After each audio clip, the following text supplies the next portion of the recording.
32টি mobile phone উদ্ধার করে এক আনুষ্ঠানিকভাবে প্রকৃত মালিকদের হাতে তুলে দিল জঙ্গিপুর পুলিশ জেলার শামশেরগঞ্জ থানার পুলিশ। বিভিন্ন সময়ে চুরি হয়ে যাওয়া বা হারিয়ে ফেলা প্রিয় মোবাইল, যা অনেকেই আর কোনোদিন ফিরে পাওয়ার আশা করেন না, সেই মোবাইলই প্রকৃত মালিকদের হাতে ফিরিয়ে দিয়ে দৃষ্টান্ত স্থাপন করল শামশেরগঞ্জ থানার পুলিশ। দীর্ঘ তদন্ত, প্রযুক্তির সঠিক ব্যবহার এবং ধারাবাহিক তৎপরতার ফলস্বরূপ মোট 32টি মোবাইল ফোন উদ্ধার করে শুক্রবার এক আনুষ্ঠানিক অনুষ্ঠানে মালিকদের হাতে তুলে দেওয়া হয়। এই দিনের এই বিশেষ অনুষ্ঠানে উপস্থিত ছিলেন ফারাক্কার এসডিপিও শেখ শামসুদ্দিন, সঙ্গে শামশেরগঞ্জ থানার আইসি সুব্রত ঘোষ ও অন্যান্য পুলিশ আধিকারিকরা।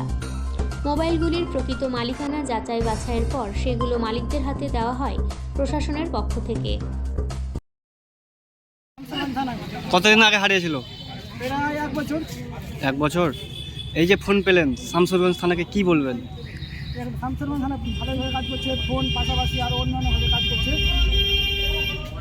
আপনি খুশি? হ্যাঁ, খুশি।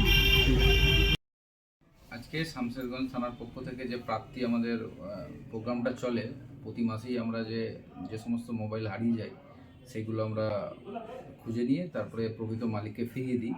তো আজকে টোটাল 32টা ফোন আমরা তাদের প্রকৃত মালিকের হাতে ফিরিয়ে দিলাম।